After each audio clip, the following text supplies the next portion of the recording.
Olá pessoal, sejam todos muito bem-vindos a mais esse treinamento de solda. Hoje nós vamos falar de processos de soldagem MIG-MAG 1.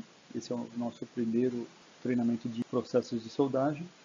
Depois falaremos também de instalações para carretel e barrica e também algumas dicas de manuseio e armazenagem de arames.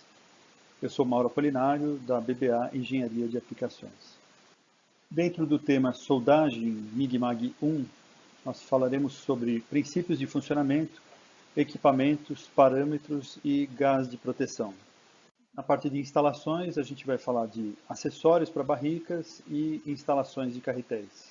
E depois, em manuseio e armazenagem, falaremos sobre regras para manuseio e regras para armazenagem. O nome do processo de soldagem é GMAW, que significa Gas Metal Arc Welding, mas ele é mais conhecido por MIG-MAG. Esta é a forma genérica que todos nós chamamos esse processo. Quando nós queremos diferenciar o gás de proteção usado, aí nós especificamos só MIG ou então só MAG. Mas na verdade o que diferencia, quando eu me refiro ao MIG, MIG significa Metal Inert Gas. Nesse caso nós usamos gases inertes como argônio, hélio ou mistura dos dois. Quando eu me refiro ao MAG, isso significa Metal Active Gas, nós usamos gases ativos, como por exemplo o CO2 puro, ou então misturas ricas em argônio com o CO2 ou com o oxigênio, ou ainda ambos misturados ao argônio. O MIG não é o nosso foco aqui, porque com eles se solda apenas metais não ferrosos. Nosso foco aqui é o processo MAG, onde soldamos metais ferrosos, como por exemplo aço, carbono comum e aços baixa liga, chapas, tubos e perfis. Um detalhe, no chão de fábrica é muito comum abreviarmos tudo. Chamamos nossos colegas por apelido, as peças também têm os seus apelidos, e o processo MIG-MAG também ganhou um apelido, ou uma abreviatura, que é simplesmente MIG. Chamo a atenção aqui para sabermos diferenciar essa terminologia quando estivermos falando com cada pessoa. Ao contrário do que se imagina, os soldadores sabem muito bem essa diferença. Tá? Se estivermos falando com um comprador ou com alguém da área administrativa, é provável que não saiba. Então, quando nós falamos MIG, a gente está ainda se referindo ao processo MIG-MAG. Mas muito cuidado para não subestimar a pessoa com quem estamos conversando. Bem, três coisas definem o processo de soldagem MIG-MAG. Arco elétrico, que é o fenômeno físico provocado pela passagem da corrente elétrica por um meio gasoso, provocando ruído, luz intensa e muito calor. Dentro do arco elétrico nós encontramos a matéria no seu estado físico chamado plasma, e a temperatura dentro do plasma do arco depende da intensidade da corrente, mas podemos dizer aqui que a solda ela é aproximadamente a mesma temperatura do Sol, em torno de 6.000 graus Celsius aproximadamente, capaz de fundir instantaneamente qualquer coisa que existe na natureza. Outra coisa que define o processo MIG-MAG é a alimentação do eletrodo de forma contínua. Ou seja, a alimentação é automática, né, e o soldador só tem que fazer o trabalho de puxar o cordão de solda. Por isso que dizemos que esse é um processo de soldagem semi-automático. A terceira coisa que define o processo de solda MIG-MAG é que a solda acontece sob a proteção de uma atmosfera gasosa. Portanto, existem outros processos de solda com gás, que utilizam gás de proteção, outros também com arco, outros com alimentação do arame automática, mas com essas três características juntas, também com o arame conduzindo a corrente, ou seja, fazendo o papel de eletrodo, somente o processo MIG-MAG. Poderíamos até acrescentar aqui o fato de que o arame eletrodo, aqui nesse caso, ele é sólido, ou seja, maciço, já que existe também um processo similar, porém é chamado de processo de soldagem arame tubular.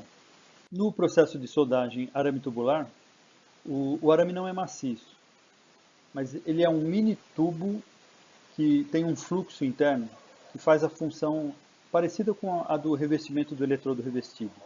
Esse processo tem todas as outras características similares ao processo MIG-MAG, exceto o arame que é tubular. Alguns concorrentes tentam oferecer aos nossos clientes esse tipo de arame com o argumento de que ele pode oferecer algumas vantagens. Por exemplo, altas taxas de deposição. Não é uma verdade em todos os casos. A alta taxa de deposição só é maior que o arame sólido em alguns casos, em aplicações específicas, em elevadas correntes e em algumas posições de soldagem. A alta eficiência de deposição costuma também ser um argumento dos vendedores de arame tubular, porém não é verdade, porque comparado ao arame sólido, ela é 8% menor.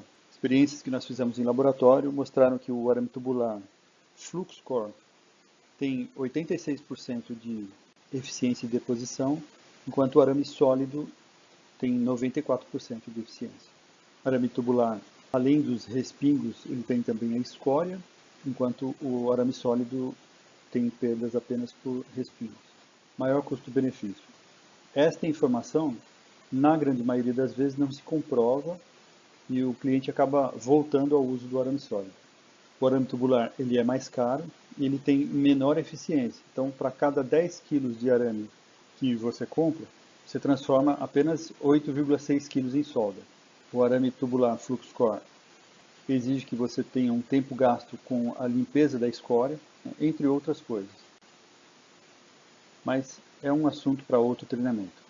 Nós temos aqui uma representação esquemática do processo MIG-MAG, onde eu tenho uma fonte de energia, uma fonte também de gás, uma fonte de consumível, um alimentador de arame e uma tocha.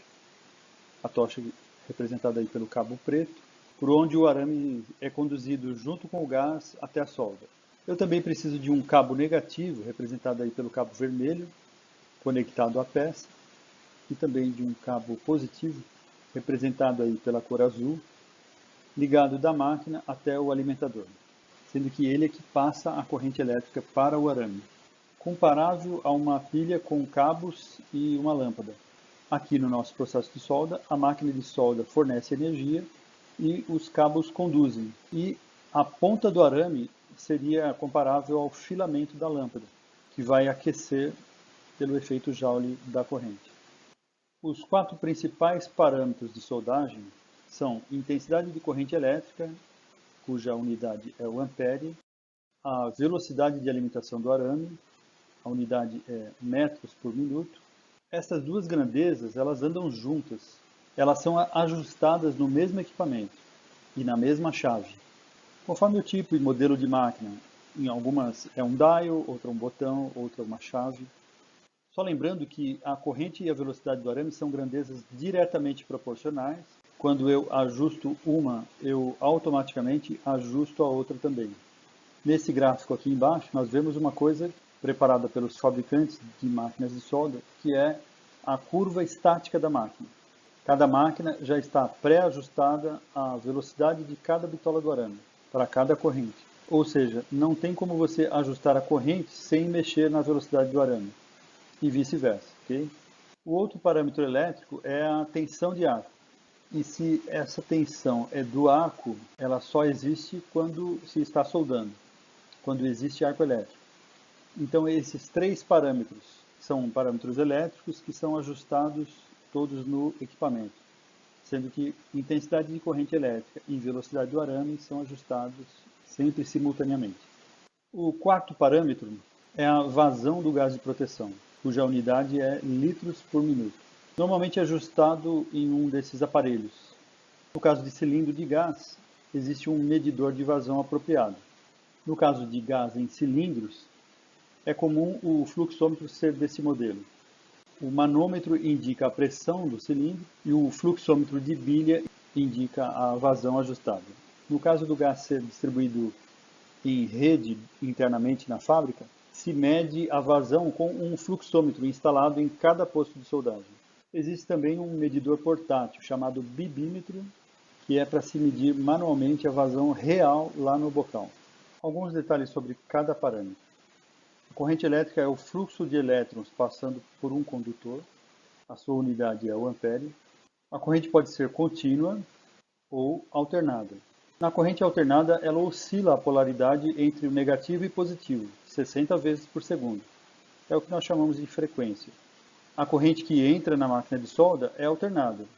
A máquina de solda MIG retifica essa corrente, fazendo com que os elétrons tenham um único sentido de fluxo. A velocidade de alimentação do arame é a velocidade com que o arame é colocado dentro da solda, geralmente medido em metros por minuto. Não confundir com velocidade de soldagem, que é aquela velocidade com que o soldador vai imprimir o cordão de solda. Tensão de arco, unidade é volts. Tensão de arco é a força com que os elétrons são empurrados pelo condutor. E nós podemos dizer que a corrente e a tensão, elas estão correlacionadas pela lei de Ohm, onde a corrente é o fluxo de elétrons passando pelo condutor, a tensão é a força que empurra a corrente e a resistência é o que amarra, o que dificulta a passagem da corrente, gerando aquecimento no condutor por efeito Joule. Por último, nós temos a vazão do gás de proteção, que é dada em litros por minuto. Aqui eu tenho uma representação esquemática da solda acontecendo, bocal, arame, peça, arco elétrico e o gás de proteção. O gás é o que protege a região da solda dos efeitos adversos do ar atmosférico, que poderiam causar vários efeitos nocivos à solda, principalmente poros, oxidação da poça de fusão, entre outros. Esse gás de proteção é também quem ioniza a região do arco para facilitar a passagem da corrente elétrica.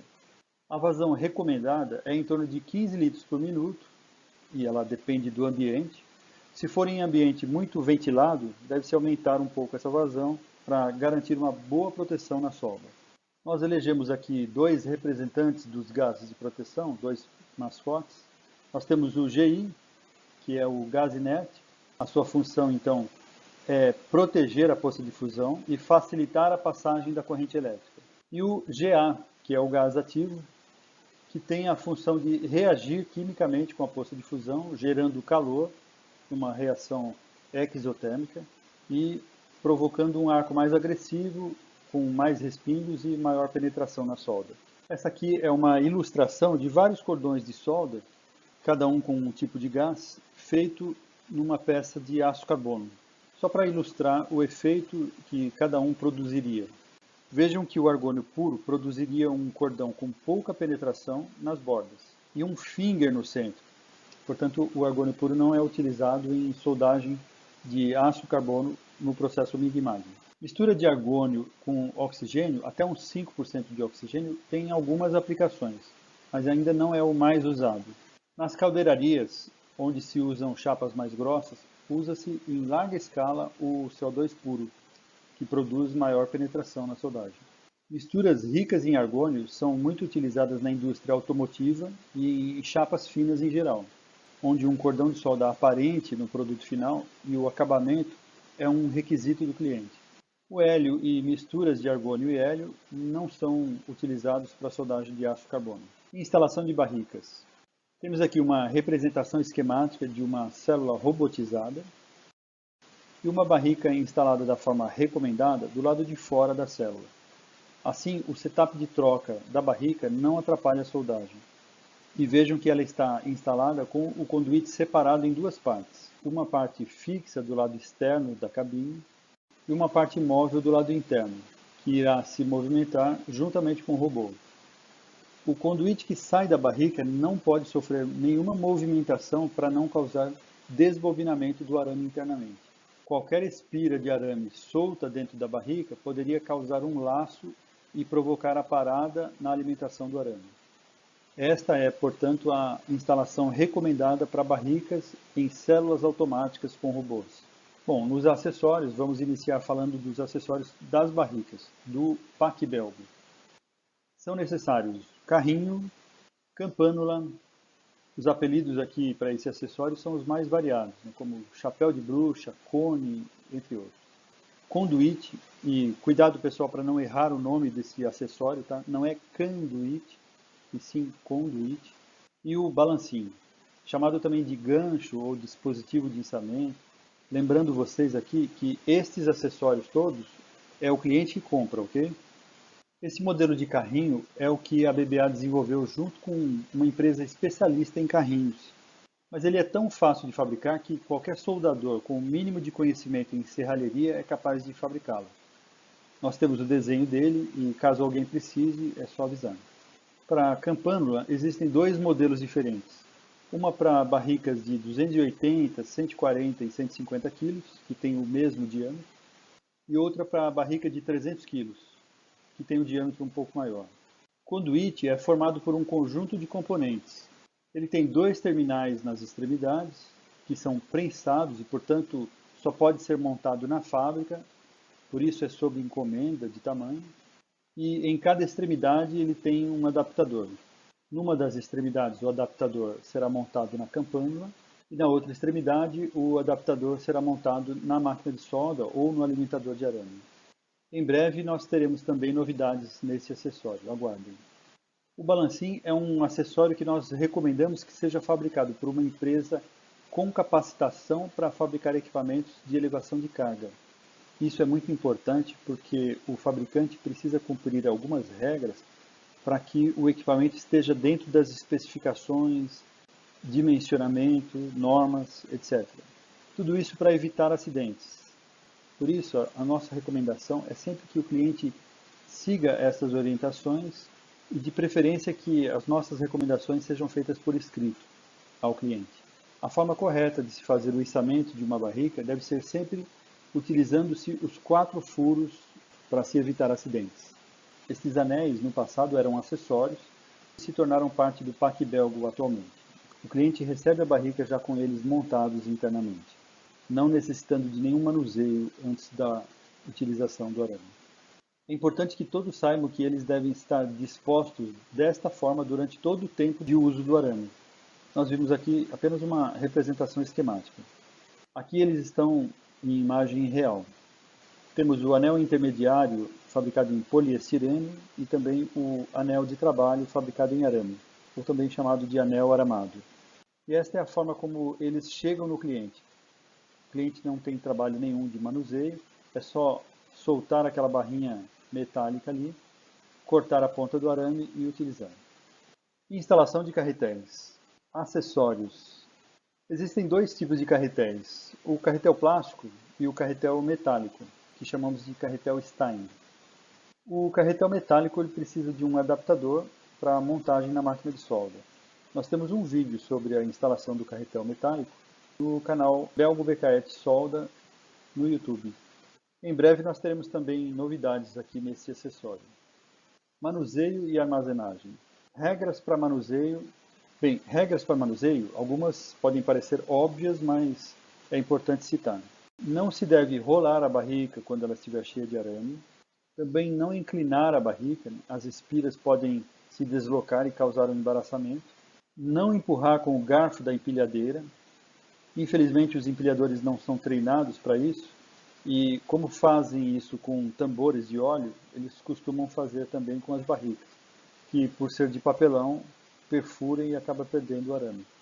E não apoiá-la diretamente no piso, porque pode umedecer o fundo da barrica e causar oxidação no arame. Regras para armazenagem. Deve ser em local seco, livre de umidade e vapores ácidos, tipo aquela área de galvanoplastia, fosfatização. Manter a embalagem fechada até a data de uso. As nossas recomendações para a embalagem fechada é que os clientes utilizem até 18 meses da data de fabricação. E embalagem aberta, que eles utilizem até 30 dias após aberta. Isso não é data de validade, obviamente, porque aço não tem validade. Portanto, esses prazos são recomendados para que o arame não oxide e que ele seja utilizado com melhor desempenho. Nós sempre temos que incentivar a prática do FIFO, que é uma sigla que significa o primeiro que entra no estoque deve ser o primeiro a sair, ou então o FEFO, que significa o primeiro que expira deve ser o primeiro a sair do estoque.